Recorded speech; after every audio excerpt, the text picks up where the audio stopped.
The afternoon sun beat down on Copper Ridge with relentless fury, turning the main street into a ribbon of shimmering heat that seemed to waver and dance in the oppressive warmth. Dust hung in the air like a veil, coating everything with a fine layer of grit that worked its way into clothing, hair, and lungs. The few souls brave enough to venture outside at this hour moved slowly, conserving energy, seeking whatever shade they could find beneath overhangs and awnings. But Jacob Wheeler stood motionless beside the water trough in front of Henderson's Mercantile, his hat tilted low against the glare, his eyes fixed unwaveringly on the eastern road that stretched away toward the horizon. He had been standing there since mid-morning, watching and waiting with a patience that belied the anxiety churning in his gut. His tall, rangy frame cast a long shadow across the weathered boards of the walkway, and his weathered hands rested on his belt, fingers occasionally drumming an anxious rhythm against the leather. Every so often, he would shift his weight from one foot to the other or reach up to wipe the sweat from his brow, but he never moved from his post, never stopped watching that road. At 34, Jacob had the lean, hardened look of a man who had spent his entire life working the land, fighting against weather and circumstance and the sheer stubbornness of the earth to carve out an existence on the unforgiving frontier. His face was weathered and lined beyond his years, tanned dark by countless hours under the brutal prairie sun. His hands were calloused and scarred from rope burns and barbed wire and all the small injuries that came with ranching. His eyes, a pale blue-gray like winter ice, had the distant quality of someone who spent more time looking at horizons than at other people. The townspeople knew him as the quiet rancher from the Wheelers spread north of town, a man who kept to himself and his cattle, who came to town only when necessary and spoke even less than that. Some called him standoffish, others simply shy, but most had simply accepted that Jacob Wheeler was a man who valued his solitude and respected his boundaries accordingly.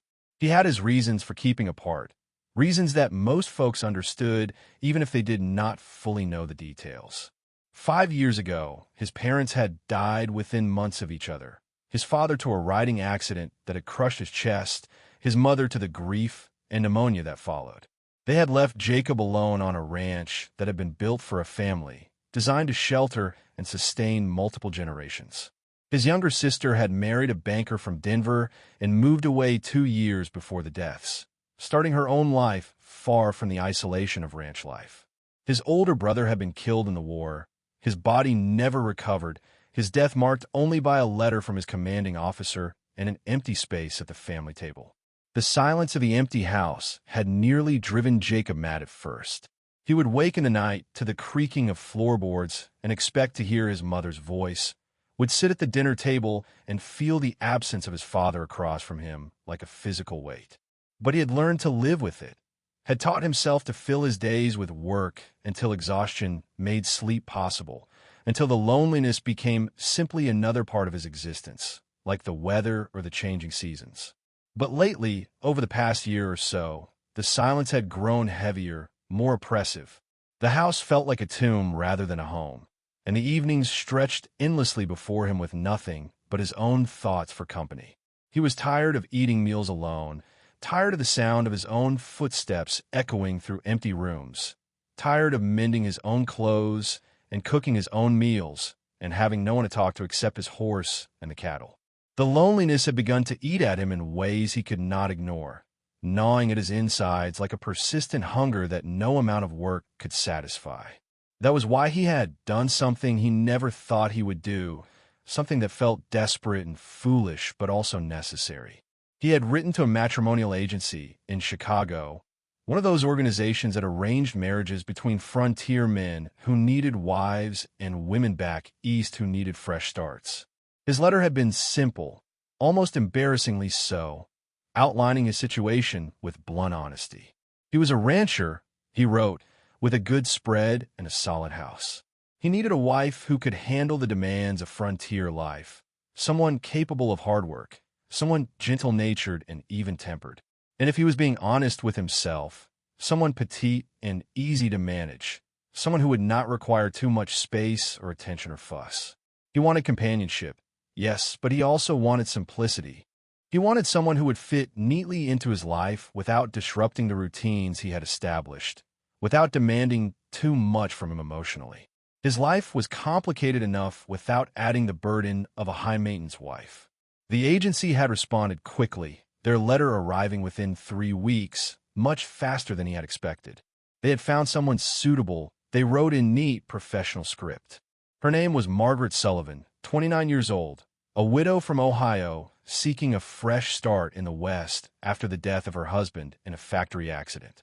The letter described her as strong, capable, even-tempered, hardworking, and willing to relocate to the frontier.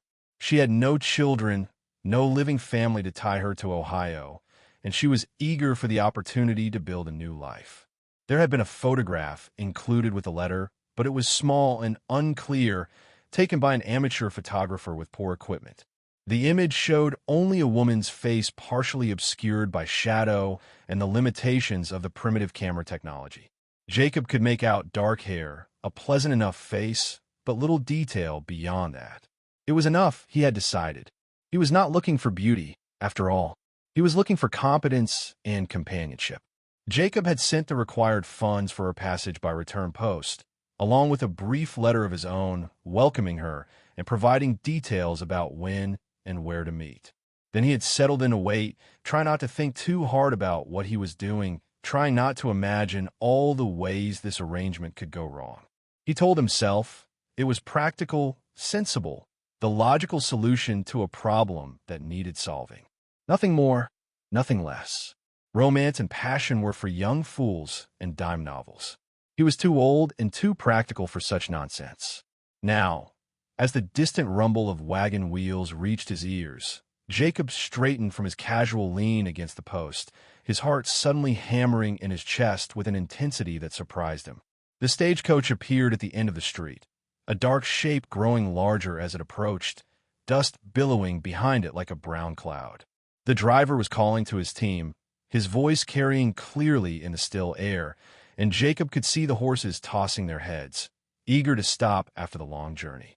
Several townspeople emerged from buildings, drawn by curiosity and the universal human love of gossip. Everyone in Copper Ridge knew that Jacob Wheeler was expecting a mail-order bride, and they were all eager to see what kind of woman would agree to marry a man she had never met, to travel hundreds of miles to the middle of nowhere based on nothing but letters and a photograph. Mrs. Henderson appeared in the doorway of the mercantile, wiping her hands on her apron. Tom Guthrie, the blacksmith, stepped out of his shop, hammer still in hand. A group of women clustered near the dress shop, whispering behind their hands. The coach pulled to a stop directly in front of the mercantile, the horses blowing and stamping, their flanks dark with sweat. The driver, a grizzled man named Pete who had been running this route for 20 years, climbed down from his seat with a grunt and moved to open the door, extending his hand to assist the passenger. Jacob stepped forward, his mouth suddenly dry despite the water he had been drinking all morning from the trough. His palms were sweating, and he wiped them on his pants, trying to steady his breathing. This was it, the moment that would determine the course of the rest of his life. A woman stepped out of the coach, and Jacob felt his breath catch somewhere between his lungs and his throat. She was nothing like what he had expected. Nothing at all. She was tall, nearly as tall as Jacob himself, and he stood over 6 feet in his boots. But it was not just her height that shocked him into frozen silence. She was broad across the shoulders, so broad that she had clearly had difficulty maneuvering through the narrow coach door. She was thick through the middle, her waist substantial beneath the fabric of her traveling dress. Her arms strained against the sleeves of her dress, the fabric pulled tight over solid flesh. Her bosom was generous, pressing against the bodice of her dress in a way that would have been scandalous if it seemed at all intentional. Her hips were wide, wider than any woman's hips Jacob had ever seen, and her thighs were substantial beneath her skirts, the fabric of her dress pulled taut with each movement. When she planted her feet on the ground, stepping down from the coach with careful deliberation, the wooden step groaned audibly under her weight, a sound that seemed to echo in the sudden hush that had fallen over the watching crowd. She was, Jacob thought with a kind of numb shock, easily twice the size of any woman he had ever considered as a potential wife. She was massive, substantial, taking up space in a way that seemed almost aggressive in its undeniability. Her face was round and flushed from the heat and the journey, a deep pink color spreading across her cheeks and down her neck. She was framed by dark auburn hair that was escaping from beneath her bonnet in damp, curling tendrils that stuck to her temples and the back of her neck. Her features were pleasant enough when considered individually. Her nose was straight, her mouth was full and well-shaped, her chin firm. But they were set in a face that was simply too round, too fleshy, to be considered attractive by conventional standards. But it was her eyes that captured Jacob's attention, even through his shock and dismay. They were a deep, warm brown, the color of rich earth or dark honey, and they looked directly at him with a mixture of hope and apprehension and barely concealed fear that made something twist uncomfortably in his gut. He realized. She knew exactly what he was thinking, could read the shock and disappointment written plainly across his face. And she had seen that look before, probably countless times before. Behind him, Jacob heard the whispers starting, the low murmurs of surprise and barely suppressed laughter rippling through the watching crowd. He heard someone say, "Lord have mercy, that is not what I expected," and someone else responded with a snicker that was quickly stifled. He heard Mrs. Henderson say something to the woman next to her voice too low to make out the words, but the tone clearly one of shocked amusement. The sound of their mockery made Jacob's jaw tighten, made anger begin to simmer beneath his shock, but he could not seem to make his feet move, could not seem to do anything but stare at this woman who was supposed to be his bride. Margaret, for it could be no one else, adjusted her bonnet with trembling fingers, a gesture that drew attention to the way her hands shook. Then she lifted her chin in a gesture that spoke of long practice at facing unwelcome attention, of years spent enduring stares and whispers and cruel judgment. When she spoke, her voice was softer than Jacob expected, musical and clear despite the obvious nervousness behind it, the kind of voice that would be pleasant to listen to under different circumstances. "Mr. Wheeler?" she asked, and there was a slight tremor in the words that she tried hard to suppress. "I am Margaret Sullivan. It is a pleasure to finally meet you, sir." The formality of her words, the careful courtesy, somehow made the situation worse. She was trying so hard to be proper, to make a good impression, and Jacob knew with crushing certainty that he was failing her, that his face was betraying every thought running through his head. Jacob swallowed hard, trying to gather his scattered thoughts, trying to force his tongue to work. "Ma'am," he managed, touching the brim of his hat, an automatic courtesy drilled into him since childhood. "Welcome to Copper Ridge." The words felt inadequate, hollow, meaningless. He should say more, should say something welcoming or kind, but his mind was blank, stunned into silence by the enormous gap between his expectations and reality. The letter from the agency had described her as well-built and sturdy, words that had suggested competence and strength without implying anything unusual. Those words had been a lie, or at the very least a dramatic understatement. This woman was not just well-built. She was massive, easily twice the size he had imagined, and he had absolutely no idea what to do with that information. Margaret's smile faltered slightly, and Jacob saw the hurt flicker across her face before she carefully schooled her expression back to calm pleasantness. She had seen his reaction, had read the shock and dismay written plainly on his features. Of course she had. She must have seen that look 1,000 times before in her life, must have learned to recognize it instantly. The knowledge made Jacob feel ashamed, but he could not seem to change his expression, could not seem to paste on a smile that would be anything but transparently false. "I am sure the journey was difficult," Jacob said, forcing himself to move forward, to act like a gentleman even as his mind reeled with panic and confusion. "Long days on the coach are never pleasant. Let me get your trunk." "Thank you," Margaret said quietly, her voice carefully neutral. "That is very kind of you." The driver had already unloaded her belongings from the boot of the coach, a large trunk bound with leather straps and a carpet bag, setting them on the wooden walkway with a thud that spoke of their weight. Jacob bent to lift the trunk, half expecting it to be light, given that women typically did not pack heavily. But it was substantial, heavy and solid, packed full of whatever possession she had brought with her from Ohio. He hefted it onto his shoulder, feeling his muscles strain under the weight, his back protesting slightly. He was strong from years of ranch work, but this was a heavy load. He carried the trunk to his wagon, which was parked a short distance down the street, and secured it in the bed with rope. Margaret followed, her skirts swishing with each step, her boots raising small puffs of dust that hung in the still air. The watching townspeople made no effort whatsoever to hide their stares, their necks craning to get a better look, their whispered comments carrying clearly enough that Jacob knew Margaret must hear them. A young woman, standing with a group of others near the dress shop. Sarah Miller, if Jacob remembered correctly, said in a voice that was just barely low enough to maintain plausible deniability, "Poor Mr. Wheeler. I wonder if his wagon can even carry both of them at once. He might have to make 2 trips." The laughter that followed was sharp and mean, the kind of cruel amusement that people took in others' misfortunes. Margaret's steps faltered for just a moment, barely perceptible unless you were watching closely, and 2 spots of bright color appeared high on her cheekbones, darker than the flush from the heat. But she kept walking, her head held high, her back straight, her expression determinedly neutral. She had practice at this, Jacob realized. She had spent years learning to endure cruelty with dignity. Jacob's hands clenched around the rope he was using to secure the trunk, and he had to fight the urge to turn around and say something cutting to those cruel women, to defend Margaret against their mockery. But what could he say? What defense could he offer when he himself had been thinking similar thoughts just moments ago? How could he condemn them for their cruelty when his own thoughts had been just as unkind? He finished securing the trunk, then turned to help Margaret climb up onto the wagon seat.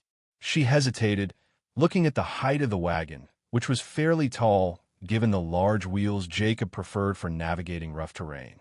He saw a flash of something like embarrassment cross her face, a vulnerability that made him feel even worse about the entire situation. "May I?" he asked, offering his hands to assist her. She nodded, not meeting his eyes, and Jacob grasped her waist to lift and steady her as she climbed aboard. She was solid under his hands, substantial and real, not soft exactly, but not hard either. He was surprised to feel that there was strength there beneath the flesh, muscle built from years of work, the kind of strength that came from physical labor rather than mere size. She settled onto the wagon seat with a small adjustment of her skirts, and Jacob noticed that the wagon listed slightly to one side under her weight, the springs creaking in protest. He climbed up beside her, acutely aware of how much space she took up on the seat, how close they were sitting out of necessity. He took up the reins and set the horses moving, grateful beyond measure to be leaving the town and its watching eyes behind. The ride to his ranch would take nearly an hour given the pace of the loaded wagon, and he had no idea what to say to this woman, no idea how to bridge the awkward silence that stretched between them like a physical barrier. They rode in silence for the first 10 minutes. The only sounds the creak of the wagon wheels, the jingle of the harness, and the steady clip-clop of the horses' hooves against the packed dirt road. Jacob kept his eyes fixed firmly on the road ahead, on the swaying rumps of his horses, on anything but the woman sitting beside him. His mind was churning, spinning through the same thoughts over and over. What had he done? What kind of terrible mistake had he made? This woman was not what he had asked for, not what he had imagined in any way. How could he possibly go through with marrying her? But what choice did he have, really? She had traveled hundreds of miles to be here, had left whatever life she had known behind based on his request and his promise. She had spent her money, or the agency had spent his money, on passage west. She had come in good faith, believing that she was wanted, that she would find a home and a husband here. He could not simply send her back. Could he? The agency had said in their initial letter that if either party was unsatisfied with the arrangement, provisions could be made for the woman to return east with no hard feelings or legal complications. But looking at Margaret's face, at the careful way she held herself, at the hope and fear mingled in her expression, Jacob could not imagine being so cruel. Margaret made several attempts at conversation as they rode, clearly trying to break through the uncomfortable silence. She asked about the town, about how long he had lived here, about whether there was a church and a school. She asked about the ranch, about how many cattle he ran, about whether he had helped or managed everything himself. She asked about the land they were passing through, about whether it was good grazing land, about whether the water supply was reliable. Jacob answered in short, clipped sentences, giving her the bare minimum of information required to be polite. Yes, he had lived in Copper Ridge his whole life. Yes, there was a church, Methodist, and a schoolhouse, though it was small. The ranch ran about 300 head of cattle, sometimes more depending on the year. He managed most everything himself, though he hired extra hands during branding season and for the fall roundup. The land was decent for grazing, though this year's drought was making things difficult. The creek that ran through his property had good water year-round, which was a blessing many of his neighbors did not share. His answers were factual, informative, but completely devoid of warmth or enthusiasm. He could not seem to muster the energy for more, his thoughts too chaotic for easy speech. What had he been thinking, sending for a wife like she was a piece of merchandise to be ordered from catalog? What had possessed him to believe this could work? But even as these thoughts ran through his head, he was aware of Margaret sitting beside him, aware of the hurt he was causing with his coldness. She had stopped asking questions after a while, had fallen silent, her hands folded tightly in her lap, her eyes fixed on the horizon ahead. He wanted to say something to ease the tension, to make this less awful for both of them, but he could not find the words. They rode in silence for a long stretch, and Jacob found his thoughts drifting despite himself. He thought about his parents, about how happy they had been together, how his father had looked at his mother like she was the most precious thing in the world. He thought about his sister, who had written him letters about how wonderful marriage was, how fulfilled she felt. He had wanted that, had wanted companionship and partnership and maybe, eventually, something like love. But how could he build any of that with a woman he felt nothing but disappointment toward? The land around them was brown and dry from the summer heat and lack of rain, the grass brittle and yellow, the earth cracked in places. But there was a stark beauty to it that Jacob had always loved, would always love no matter how many years he spent looking at it. The wide open sky that seemed to go on forever, so blue it almost hurt to look at. The rolling hills in the distance, purple and hazy in the afternoon heat. The sense of endless space that made a man feel both small and free at the same time, both insignificant and unlimited. "It is beautiful here," Margaret said softly, breaking the long silence. Her voice was wistful, almost dreamy. "So different from Ohio. So much sky. I had forgotten how big the sky could be." Jacob glanced at her, surprised by the comment, and saw that she was gazing at the landscape with something like wonder in her expression. Her eyes were bright as they scanned the horizon, taking in every detail, and there was a small smile playing at the corners of her mouth. For a moment, he forgot about her size and simply saw a woman who was looking at his land the way he looked at it, with appreciation and respect and a kind of love that had nothing to do with ownership. "It can be harsh," he said, his voice rough from disuse and emotion, "especially in summer when the heat is bad and the water runs low. Winter is hard too, with the wind coming down from the mountains and the snow that can bury a man. Spring brings tornadoes sometimes, and floods when the snow melts too fast. It takes a certain kind of person to thrive out here. A lot of folks try and give up after a year or two." "I'm sure it does," Margaret agreed, still looking at the land rather than at him. "But I have always believed that hard work and determination can overcome most difficulties. I am not afraid of hardship, Mr. Wheeler. I have known plenty of it in my life. This," she gestured at the prairie around them, "this is honest hardship. Clean hardship, not like the city where people starve in the midst of plenty, where children work in factories until they are broken. At least here, if you work hard, you can see the results of your labor." There was something in her tone, a quiet strength and conviction that made Jacob look at her more closely. She meant what she said. This was not some delicate city woman looking for adventure or romance, someone who had romanticized frontier life based on dime novels and wild imagination. This was someone who understood what frontier life entailed, who was prepared for the challenges, who had thought seriously about what she was getting into. You worked in a factory? Jacob found himself asking, curious despite himself. My husband did, Margaret said, and there was old pain in her voice. I took in sewing and laundry to help make ends meet. Edward worked at the textile mill 12 hours a day, 6 days a week. The pay was barely enough to keep us fed and housed.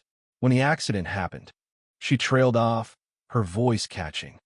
When the accident happened, they gave me $20 and told me to find other work. As if $20 could replace a life. As if I could simply move on. Jacob felt something loosen slightly in his chest, some of his self-absorption fading in the face of her obvious pain. I'm sorry for your loss, he said, and meant it. It was 3 years ago, Margaret said quietly. The grief has faded somewhat, though I still miss him. But life goes on, whether we want it to or not. I could have stayed in Ohio, could have continued taking in sewing, scraping by. But I wanted more than that. I wanted a real life, a real home. When I saw the advertisement for the matrimonial agency, I thought perhaps it was a sign, a chance to start over, to build something new. Her honesty was disarming, and Jacob found himself responding to it despite his confusion about the entire situation. What did the agency tell you about me? He asked. Margaret was quiet for a moment, seeming to consider her words carefully. They said you were a rancher, a widower looking for a helpmate and companion. They said you were a man of good character, hard-working and honest. They said your ranch was prosperous and your home was comfortable. She paused, then added softly, they did not mention that you were handsome, but I suppose that was not relevant to the arrangement. Jacob felt heat rise in his face at the unexpected compliment. I'm not sure handsome is the word most would use, he muttered. Then most people are not very observant, Margaret said, and there was a hint of humor in her voice that surprised him. As the sun began its descent toward the western horizon, painting the sky in shades of orange and pink and purple that seemed almost impossible in their vividness, the Wheeler Ranch came into view. It sat in a shallow valley, protected from the worst of the wind by low hills on 3 sides, with the creek running along the eastern boundary. The house was a sturdy 2-story structure built of wood and stone that Jacob's grandfather had quarried from the hills, with a wide porch that wrapped around the front and side. The barn was large and well-maintained, painted a traditional red that had faded over the years to a pleasant rust color that somehow suited the landscape. Corrals and outbuildings spread around the main structures, and beyond them, the pasture land stretched away toward the hills, dotted with cattle that were beginning to move toward the creek for evening water. Margaret drew in a sharp breath, and when Jacob looked at her, he saw tears standing in her eyes, threatening to spill over onto her flushed cheeks. It is wonderful, she whispered, her voice choked with emotion. A real home. I had not dared to hope for something so fine. It is beautiful, Mr. Wheeler. Truly beautiful. Something in her voice, the raw emotion and genuine gratitude, the wonder and appreciation, made Jacob's chest tighten uncomfortably. Whatever else might be true about this situation, Margaret wanted to be here. She wanted this life, this place, with an intensity that was almost painful to witness. She was not disappointed. She was grateful. That had to count for something, did it not? He pulled the wagon up in front of the house and climbed down, then moved to help Margaret descend. She took his offered hand, and as she stepped down, their eyes met and held for a long moment. In that moment, Jacob saw past his initial shock and disappointment to the person beneath. He saw courage in her eyes, and vulnerability, and a fierce determination to make this work despite knowing full well that she was not what he had wanted. He saw hope battling with fear, pride struggling against humiliation, and he saw a kind of quiet desperation that made him ashamed of his own shallow concerns. Welcome to the Wheeler Ranch, he said quietly, and this time he tried to put some genuine warmth into the words. I hope you will be comfortable here, Margaret. I will do my best to make it so. Thank you, Mr. Wheeler, Margaret replied, her voice trembling slightly with the emotion she was trying so hard to control. I promise you that I will work hard and do my best to be a good wife to you. I will not be a burden. I will earn my place here. The fact that she felt she had to say such a thing, that she believed she needed to justify her existence, made Jacob feel like the lowest kind of scoundrel. He nodded, not trusting himself to speak, and busied himself with unloading her trunk. He carried it inside and up the stairs to the spare bedroom, the room that had once belonged to his sister before she had married and moved away. It was a pleasant room with lace curtains his mother had made, a good bed with a proper mattress and quilts, and a window overlooking the front pasture that caught the morning sun. "You can settle in here," he said, setting the trunk at the foot of the bed with a heavy thud. "Take your time getting comfortable. Wash up if you like. There is a basin and pitcher on the stand. Supper will be in about an hour, hour and a half." "I can prepare supper," Margaret said quickly, almost desperately. "That is part of my duties, surely. I am here to help, not to be waited on. Just show me the kitchen and tell me what you like to eat, and I will take care of it." "Please." Jacob hesitated, then shook his head firmly. "You have been traveling for days. You must be exhausted. Rest this evening. Tomorrow is soon enough to start taking on chores. Tonight, let me handle it." He left before she could argue further, closing the door behind him and leaning against the wall in the hallway, his mind spinning with confusion and guilt and a dozen other emotions he could not quite name. What had he gotten himself into? How was this going to work? Could he really go through with marrying this woman? And why did the thought of sending her away make him feel like a coward and a scoundrel of the worst sort? He went downstairs and mechanically began preparing supper, his mind elsewhere. He fried salt pork and potatoes, made coffee, sliced bread. It was a simple, uninspired meal, the kind he had been eating alone for years, but it would have to do. When it was ready, he called up the stairs, and Margaret came down wearing a fresh dress, her hair neatly rebraided, her face washed. They ate in awkward silence, the scrape of forks against plates the only sound. Jacob could not think of anything to say, and Margaret seemed equally tongue-tied. When a meal was finished, she immediately rose to clear the dishes, and this time Jacob did not argue. He went outside to check on the animals one last time before bed, taking his time, putting off the moment when he would have to go back inside and face the reality of the situation. When he finally returned to the house, Margaret had already gone upstairs. He could see lamplight showing under her door, and he stood in the hallway for a long moment, wondering if he should say something, should apologize, or explain or reassure. But what could he say? In the end, he went to his own room, lay down on his bed fully clothed, and stared at the ceiling, knowing sleep would be a long time coming. The Wheeler Ranch woke with the sunrise, as it always had, as it always would. The land demanded early rising. The animals required tending, and Jacob had never been one to lie abed when there was work to be done. Dawn was his favorite time of day, that quiet hour when the world was still and peaceful, bathed in soft golden light, when he could drink his coffee in silence and prepare himself mentally for whatever the day might bring. The morning after Margaret's arrival, he woke before dawn as usual, the habit so deeply ingrained that he rarely needed a clock to tell him when to rise. He dressed in the dark, pulling on his worn work clothes by feel, then made his way downstairs on silent feet, careful not to wake his guest. She must be exhausted from her long journey, and he thought it only kind to let her sleep as long as she needed. God knew the coming days would be difficult enough without adding sleep deprivation to her burdens. He was surprised, therefore, to find lamplight already glowing warm and inviting in the kitchen, and even more surprised to find Margaret already there, dressed in a simple work dress of dark blue calico with an apron tied around her substantial waist. Her hair was braided neatly down her back in a thick plait, and she had rolled up her sleeves, revealing strong forearms. She looked up when he entered, and he saw the determination in her face, the set of her jaw that said she had made a decision during the sleepless night and intended to follow through with it no matter what obstacles might arise. "Good morning, Mr. Wheeler," she said, her voice steady and falsely bright, the tone of someone trying very hard to project confidence they did not entirely feel. "I took the liberty of starting breakfast. I hope that is acceptable to you." "You did not need to do that," Jacob said automatically, moving toward the coffee pot that sat steaming on the stove. "I told you to rest. You must still be tired from your journey." "I rested all I needed," Margaret replied firmly, her chin lifting in that gesture he was beginning to recognize as stubborn determination. "I came here to be a wife and a help to you, Mr. Wheeler, not a guest to be coddled and waited upon. The sooner I learn the rhythms of this household, the routines you follow, the sooner I can be truly useful to you. I'm not afraid of work. I've been working since I was old enough to hold a broom." Jacob poured himself coffee and sat at the table, watching her work with a kind of detached fascination.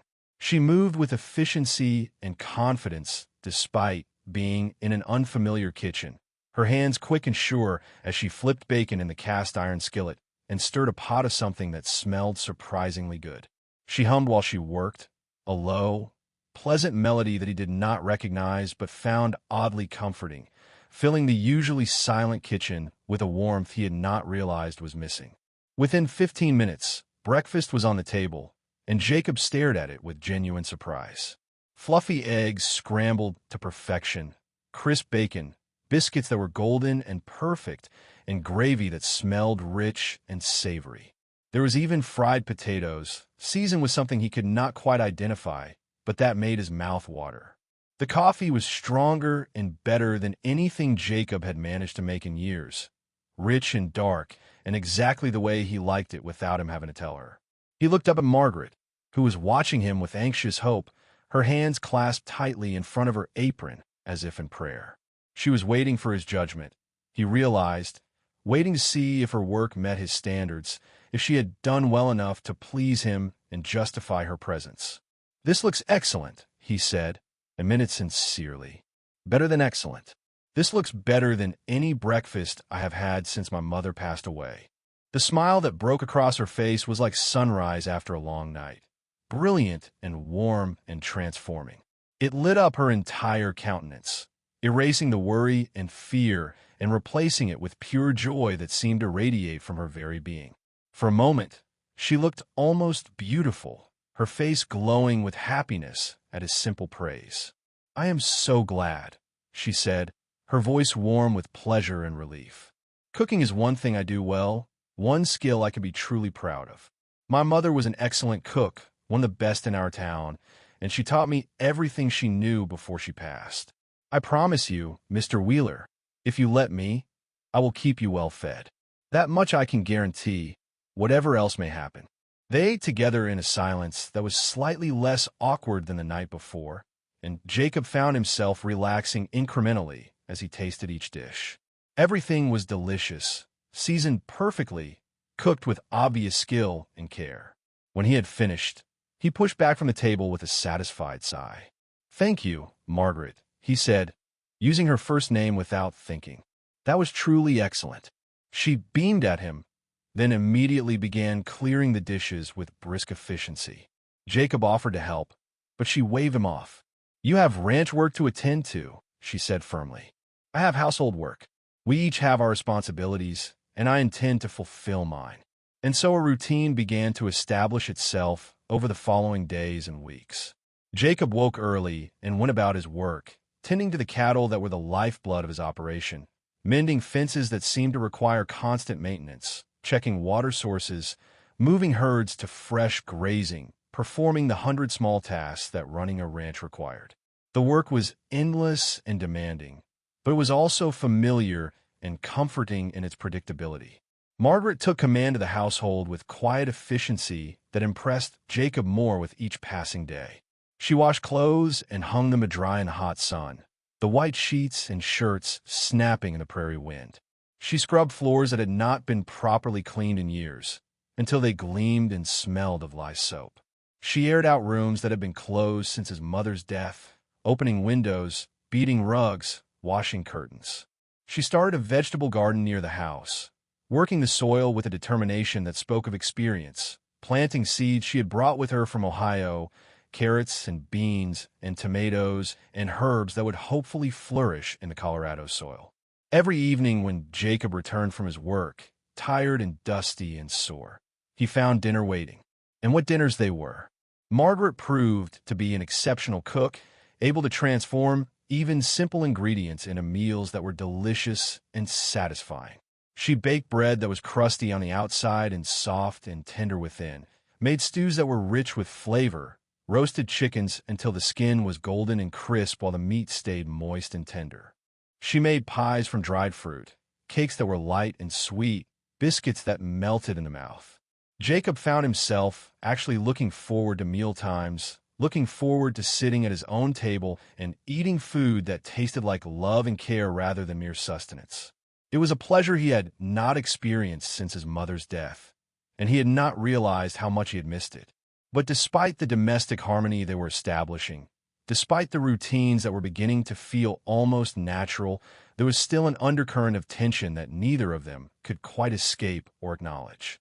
Jacob remained polite but distant, cordial but not warm.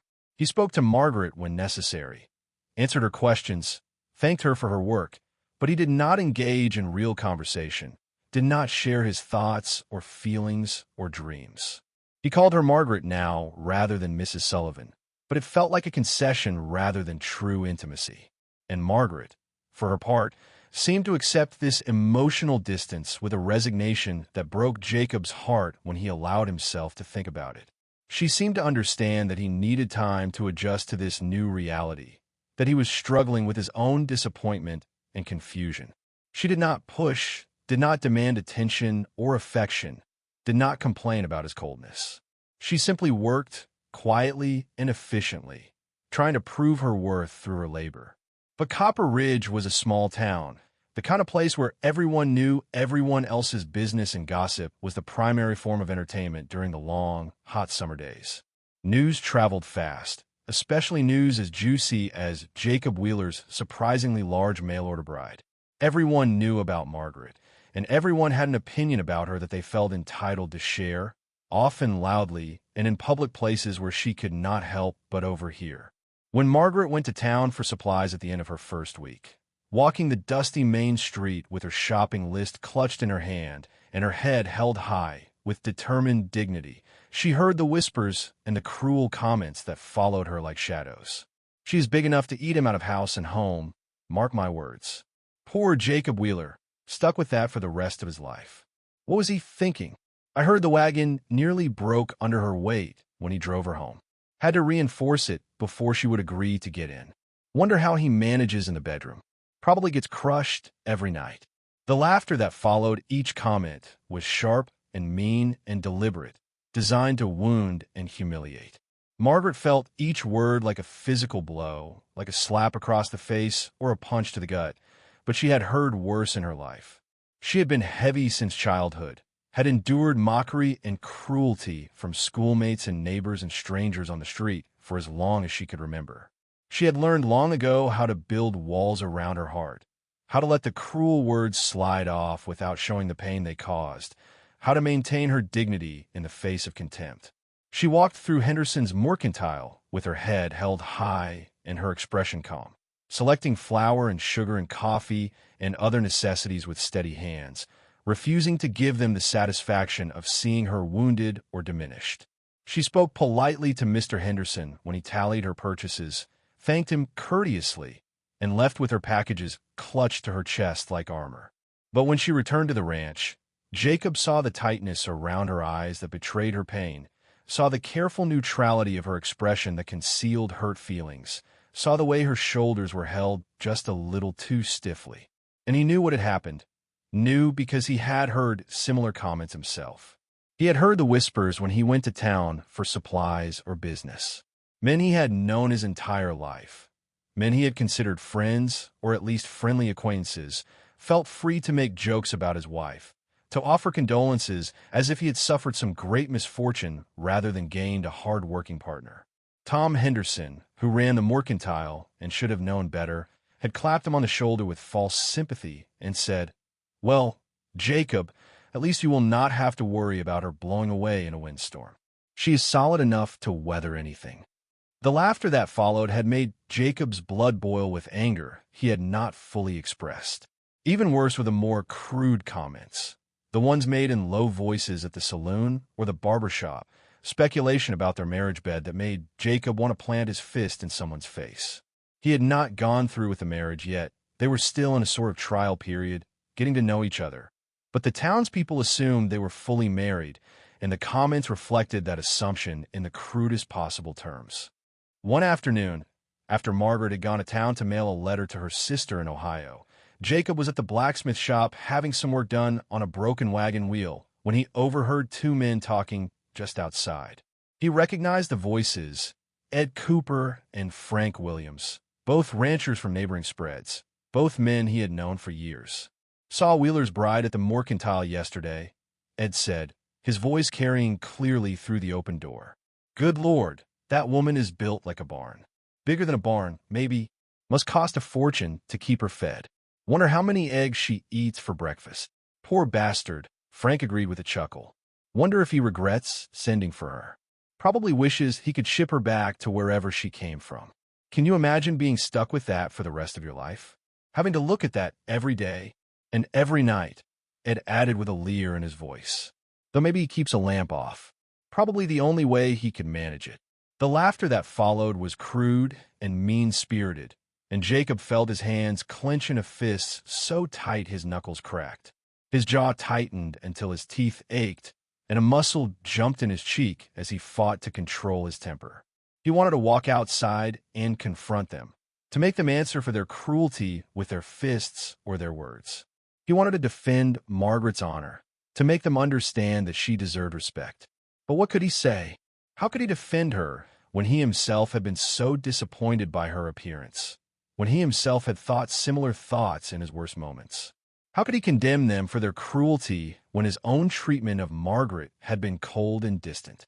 He forced himself to stay still, to finish his business with the blacksmith without incident, to leave without causing a scene. But the encounter left him shaken and angry at the townspeople for their cruelty, angry at himself for his own failures, angry at the entire situation that had put them all in this position. When he picked up Margaret from town later that afternoon, he saw the brightness in her eyes that meant she was fighting tears, though none had fallen. She climbed up onto the wagon seat without assistance, settling herself with careful dignity, and they rode in silence for several minutes, the tension thick enough to cut with a knife. Finally, Jacob could stand it no longer. "You do not deserve the way they talk about you," he said, his voice low and fierce with an emotion he could not quite name. "The things they say, it is not right, Margaret. It is cruel and small-minded and wrong." Margaret's hands were folded tightly in her lap, her knuckles white with the pressure of her grip. "I have heard worse, Mr. Wheeler," she said quietly, her voice carefully controlled. "People have been unkind about my size my entire life. I was always the biggest child in school, always the one who stood out, who did not fit into the desks or the games or the expectations. After a time, you learn to endure it. You build walls and let the words bounce off them." "You should not have to endure it," Jacob said, and he was surprised by the heat in his own voice, the genuine anger that pulsed beneath his words. "You should not have to build walls or develop thick skin just to survive in the world. You are a good woman, Margaret, a hard worker. You are kind and capable and brave to have come all this way. You deserve respect, not mockery. You deserve better than what they give you." Margaret turned to look at him then, her eyes wide with surprise and something that might have been hope. Her lips parted as if she wanted to speak, but no words came. For a long moment, they simply looked at each other, and Jacob saw vulnerability in her expression, a desperate longing to believe what he was saying. "Thank you," she said finally, her voice thick with emotion she was struggling to contain. "That means more than you know, Mr. Wheeler, more than I can properly express. I know I am not what you wanted. I saw your face when I stepped off that coach. I saw the disappointment, the shock. I am accustomed to that reaction. But to hear you defend me, to know that you think I deserve respect, even if you cannot give me affection, that is something. That is more than I expected." Her words made Jacob feel ashamed of himself, ashamed of his own shallow disappointment, ashamed that she expected so little from him that his basic decency seemed like a gift. He wanted to say more, to apologize or explain or promise to do better, but the words would not come. Instead, he simply nodded and turned his attention back to the road, both of them falling into a contemplative silence. Life on the ranch continued its steady rhythm as summer deepened and the heat became even more oppressive. The days were long and brutal. The the sun beating down relentlessly from a cloudless sky, the earth baking until it cracked. But gradually, almost imperceptibly, Jacob and Clara grew more accustomed to each other's presence. The initial shock and awkwardness began to fade, replaced by a kind of comfortable coexistence that was not quite friendship, but was certainly more than mere tolerance. Jacob found himself noticing things about Margaret that he had missed in his initial disappointment. He noticed her incredible work ethic, the way she never complained no matter how hot it was or how difficult the task. He noticed her gentle nature, the kindness she showed to every living creature that crossed her path. He noticed her intelligence, the thoughtful questions she asked about the ranch and the livestock, the suggestions she made that were often surprisingly insightful. And he began to appreciate her strength, both physical and emotional. She was strong in ways that went beyond mere size. She could haul buckets of water from the well without apparent effort, could lift heavy pots and pans with ease, could work all day in the heat without flagging. But more importantly, she had an inner strength, a resilience that came from years of enduring hardship without breaking. One evening, about 3 weeks after her arrival, a young calf got tangled in the wire fencing at the edge of the north pasture. Jacob heard its distressed cries from the barn where he was working and ran to investigate. By the time he reached the calf, the animal was panicked, thrashing wildly, making the situation worse with every movement. The wire had wrapped around its legs and was cutting into its flesh, drawing blood, and the calf's eyes were rolling white with terror. Jacob tried to calm it, approaching slowly and speaking in what he hoped was a soothing tone, but his presence only frightened the calf more. It thrashed harder, its cries becoming more desperate, and Jacob worried it would seriously injure itself or him before he could free it. He was considering going back to the barn for rope or tools when he heard footsteps behind him. Margaret had followed him from the house, alerted by the commotion. She stood at the edge of the scene, taking in the situation with quick, assessing eyes. "Let me try," she said quietly, stepping forward without waiting for permission. Jacob stepped back, skeptical but willing to let her attempt what he could not. Margaret approached the calf slowly, her movements deliberate and unthreatening. She made soft sounds, almost musical in their gentleness, and began speaking to the animal in that warm, melodic voice of hers.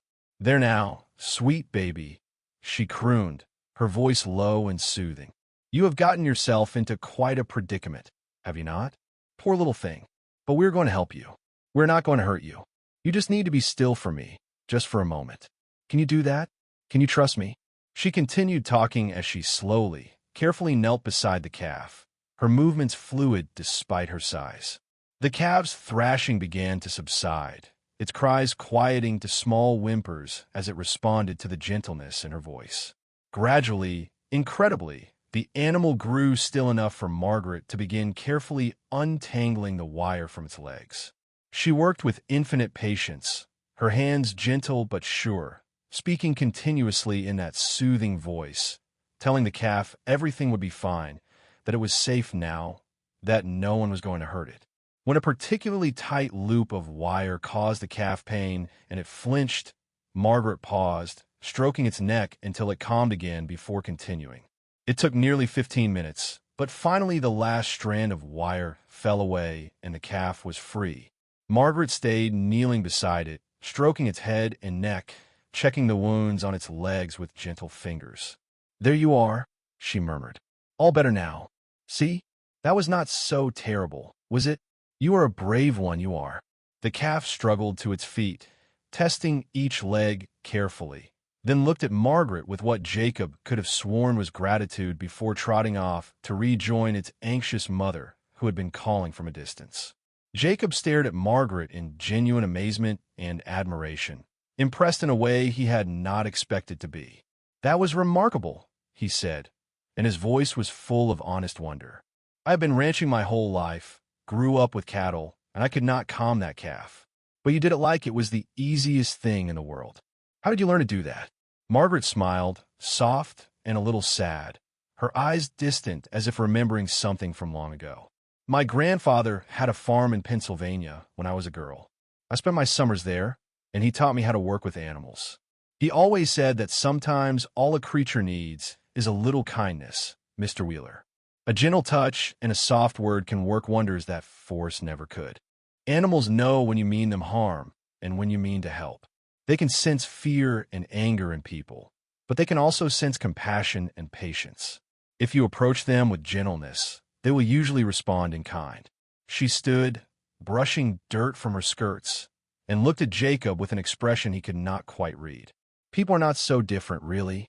We all respond better to kindness than to harshness. We all need gentleness sometimes, even when we think we have to be strong all the time. Her words carried a weight that Jacob felt keenly, a message that seemed directed at him as much as at the situation with the calf. He found himself thinking about those words long after they had returned to the house, pondering their meaning as he lay in bed that night staring at the ceiling. Sometimes all a creature needs is a little kindness. It was such a simple observation, almost childishly simple, but it carried depths of wisdom that Jacob found himself exploring in his mind. How many times had he approached a problem with force instead of gentleness? How many times had he pushed when he should have yielded, fought when he should have waited, demanded when he should have asked? And how much of that was because he had learned from hard experience that the world was not a gentle place, that survival on the frontier required toughness, that showing softness or vulnerability was inviting hurt and disappointment. He had built walls around his heart just as Margaret had, though for different reasons, and those walls had served him well for many years. But what if those walls were also keeping out the very things that could make life worth living? What if his determination to protect himself from disappointment was also preventing him from experiencing joy, connection, love? Margaret had been hurt, had been judged and mocked, and dismissed her entire life based on nothing but her appearance. She had every reason to become hard and bitter, to build impenetrable walls around her heart and trust no one. But she had not done that. She had remained gentle and kind, still believed in the power of compassion, still practiced tenderness with every creature she encountered. She had more courage in her little finger than Jacob had in his entire body, he realized. She had the courage to remain soft in a hard world. The turning point came during a violent storm that swept across the prairie one evening in late August, arriving with little warning and tremendous fury. Jacob had been watching clouds build to the west all afternoon, towering thunderheads that rose like mountains into the sky, their tops flattening against some invisible ceiling. But they had seemed far away, and he had hoped they would pass to the south as storms often did, spending their fury on empty prairie. Instead, they came roaring directly toward the ranch with a speed that was almost frightening. The sky turned an eerie green-black color, the kind of color that made experienced plainsmen nervous. The wind picked up until it howled like a living thing, screaming across the land with enough force to bend trees and tear loose anything not securely fastened. And then the rain came, not in drops but in solid sheets, driven sideways by the gale with such force that it felt like being pelted with small stones. Lightning split the sky with brilliant cracks of white light, so bright it left afterimages on Jacob's vision, followed immediately by thunder, so loud it seemed to shake the very earth beneath his feet. The horses in the corral screamed and ran in panicked circles. The cattle in the near pasture began to mill anxiously, their instincts telling them to run, though they had nowhere safe to go. "Stay inside," Jacob shouted to Margaret as he grabbed his hat and ran for the barn. The doors were banging loose in the wind, slamming back and forth with enough force that he could hear them from the house. And if they broke free from their hinges, the animals inside would panic and scatter into the storm. He had to secure them immediately. But Margaret did not stay inside as he had ordered. She followed him out into the driving rain, her skirts plastered against her legs within seconds, her hair whipping around her face, her bonnet torn from her head by the wind and carried away into the darkness. Together they fought their way to the barn, the wind pushing against them so hard they had to lean forward at an almost impossible angle just to make progress, their feet slipping in the mud that was already forming. Inside the barn, the animals were terrified. The horses screamed and kicked at their stalls, their eyes rolling white with fear, their hooves striking wood with thunderous impacts. The milk cow lowed in panic, pulling against her rope, foam flecking her lips. The chickens Margaret had been keeping in a coop at the back of the barn were making horrible sounds, their terror evident even over the roar of the storm. Jacob struggled with the doors, trying to pull them closed against the wind that seemed determined to rip them from his hands. Margaret ran to calm the animals without being told, her voice somehow carrying over the storm, that same gentle, soothing tone she had used with the calf. She moved from stall to stall, touching each animal, speaking words of comfort, and her presence alone seemed to reduce their panic by degrees. They were making progress, had almost gotten the doors secured with Jacob holding one while Margaret worked to drop the crossbar into place, when Jacob heard a sound that made his blood run cold. It was a sharp crack like a gunshot, sharp and loud, even over the thunder, and when he looked up with growing horror, he saw one of the main support beams beginning to split. The beam was old as the barn itself, and the weight of the hay stored in the loft above combined with the force of the wind pushing against the roof was simply too much for the aging wood to bear. The beam cracked further, splinters flying, and Jacob saw with horrible, crystalline clarity that it was coming down, and he was standing directly beneath it, frozen with shock and the certainty of his own death. The beam was massive, easily 8 inches thick and 20 feet long, heavy enough to crush a man instantly. There was no time to move, no time to think, no time to do anything but watch it fall toward him in what seemed like slow motion. Then Margaret's strong arms grabbed him from behind and shoved hard, her hands gripping his shoulders with surprising strength born of desperation. She pushed him out of the way, sending him sprawling into the hay-strewn floor, and in the same fluid motion she stepped into the space he had just vacated. The beam came crashing down, and Margaret caught it against her shoulder with a grunt of effort and pain, her face contorting, her legs bracing as she took the full weight of it. "The brace!" she screamed over the storm, her voice strained but clear, commanding despite the pain. "The brace, Jacob! Now! I cannot hold it much longer." Jacob scrambled to his feet, his heart hammering, his hands shaking with fear and adrenaline. He grabbed the support brace from where it leaned against the wall, the backup beam he kept for exactly this kind of emergency, and shoved it into place beneath the damaged timber. Together they secured it, Margaret holding the crushing weight until Jacob could get the brace properly positioned and wedged tight. When it was done, they both staggered back, gasping for breath, trembling with exertion and the aftermath of mortal fear. The storm raged for another hour, battering the barn and house with wind and rain and hail that drummed on the roof like thousands of angry fists pounding for entry. But the barn held, the brace supporting the damaged beam, and the animals gradually calmed as the worst of the fury passed over them and moved on to terrorize some other part of the endless prairie. When the storm finally passed, leaving the world dripping and clean-smelling and strangely quiet in its wake, the air cool for the first time in weeks, Jacob and Margaret emerged from the barn into the damp evening. The sun was setting behind the remnants of clouds, painting the sky in shades of pink and gold and purple that seemed almost impossible after the violence that had just passed. Everything gleamed with water, drops hanging from every surface and every blade of grass, reflecting the fading light like a million tiny jewels.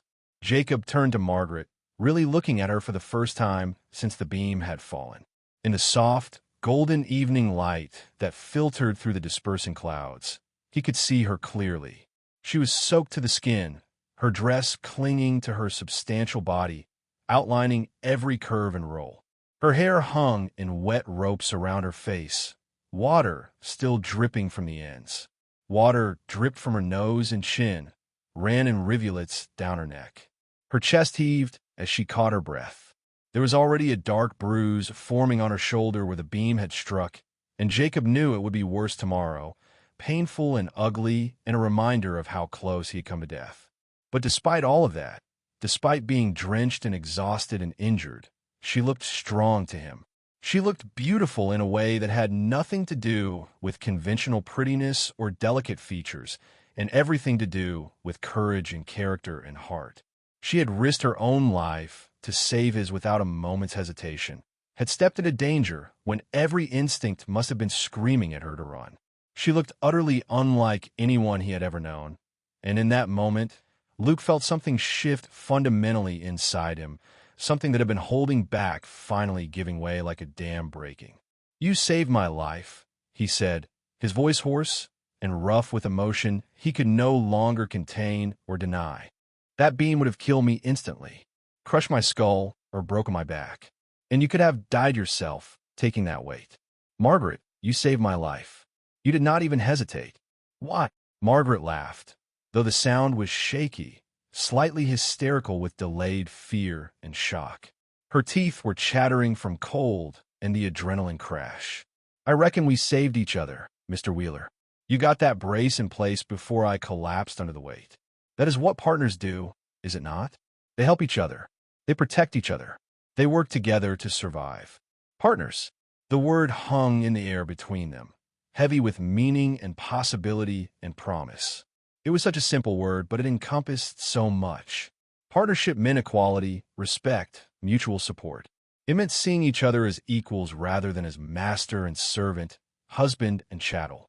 It meant choosing to work together rather than simply existing in the same space. Jacob reached for her hand without thinking, acting on pure instinct rather than logic or social convention. His fingers closed around hers, and he felt her hand tremble in his grasp, cold and wet, but also warm somehow, alive and real and substantial. Her hand was large, her fingers thick, but he did not care about that anymore. All he cared about was the fact that she was here, alive, that they had both survived. She did not pull away. Instead, she held his hand in return, her fingers squeezing his gently, returning the pressure.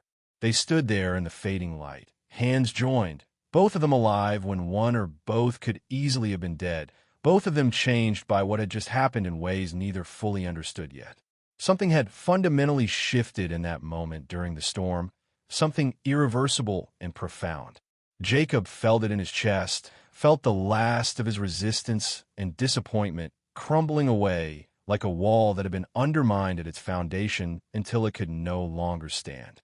This woman, this brave, strong, gentle woman, had risked her life to save his without a second thought.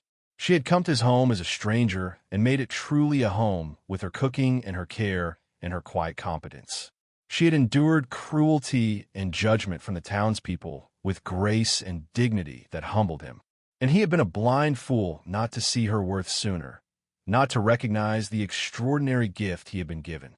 The days that followed the storm carried a new gentleness between them, a tenderness that had not been there before. The near-death experience had shaken something loose in both of them, had stripped away pretense and defensive walls and revealed truths they had been avoiding.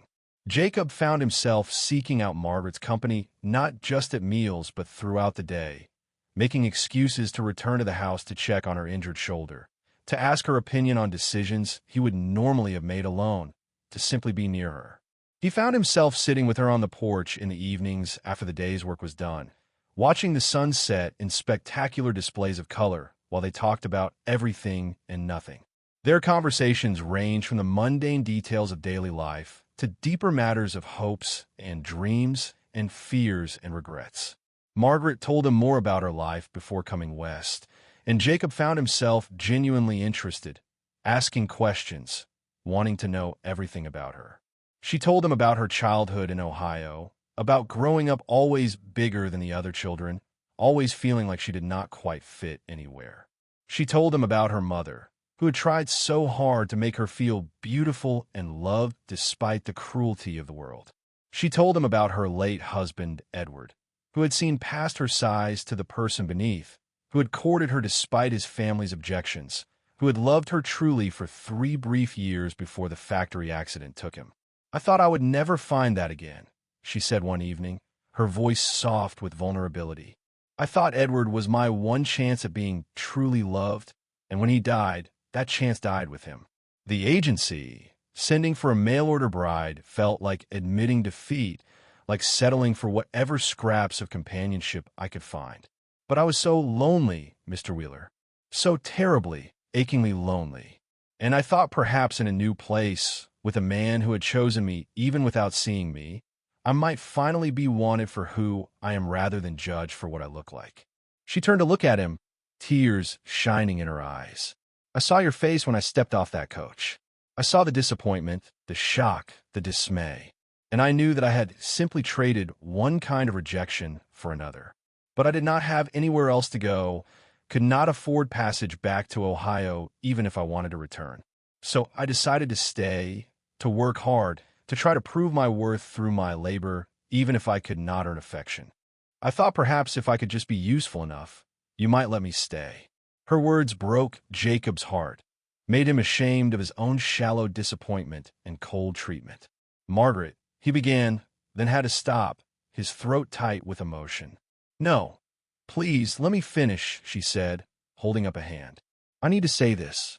You have been kind to me these past weeks, kinder than you had to be. You defended me against the townspeople's cruelty. You treat me with respect. You say thank you for my cooking and my work. That is more than I expected, more than I dared hope for. If that is all our marriage can ever be, respect and courtesy and partnership in running this ranch, then I will be content. I promise I will. Margaret, Jacob said again, and this time he continued, his voice rough but determined. When I wrote for a wife, I thought I knew exactly what I wanted and needed. I thought I needed someone small and quiet who would not complicate my life, who would fit neatly into the space I had carved out without demanding too much from me. I was wrong. I was wrong about everything. He turned to face her fully, needing her to see the sincerity in his face, needing her to understand. I did not expect your strength, your courage, your endless kindness. I did not expect the way you handle the animals with such gentleness, the way you face cruelty with grace and dignity, the way you work from dawn until dark without ever complaining. I did not expect your intelligence, the thoughtful questions you ask, the insights you offer. And I certainly did not expect you to risk your life to save mine without a moment's hesitation. He reached for her hand again, his calloused fingers gentle around hers. You are more than I asked for, Margaret. More than I deserve. You are remarkable, and I have been a blind fool not to see it from the beginning. If you will have me, not just by contract or convenience, but by genuine choice and feeling, I would be honored and proud to truly call you my wife. To be your husband in every sense of the word. Tears spilled down Margaret's cheeks, but she was smiling, that radiant, beautiful smile that transformed her entire face. Jacob, she whispered, using his first name, and the intimacy of it sent warmth flooding through his chest. Yes, 1,000 times yes. I will have you, and gladly, with my whole heart. He leaned forward and kissed her then, gently, tentatively, giving her every chance to pull away if she wanted. But she did not pull away. Instead, she leaned into the kiss, her hand coming up to cup his cheek, her lips soft and warm against his. It was not a passionate kiss, not yet, but it was tender and full of promise, full of all the possibilities that lay before them. The prairie wind swept across the land, carrying their quiet laughter and soft murmurs across the darkening landscape. The stars were beginning to emerge in the deepening blue of the sky, pinpoints of light that seemed to watch over them with approval. And for the first time in many years, Jacob Wheeler felt truly, deeply, completely whole. His life had changed forever the day Margaret stepped off that coach. And though the change had not been what he expected or wanted, it had been exactly what he needed. She had filled the emptiness in his house and in his heart, had brought warmth and life and love to a place that had known only loneliness for too long. And he would spend the rest of his days being grateful for the gift of her presence, for the blessing of her love, for the partnership they would build together on this wild, beautiful, unforgiving land.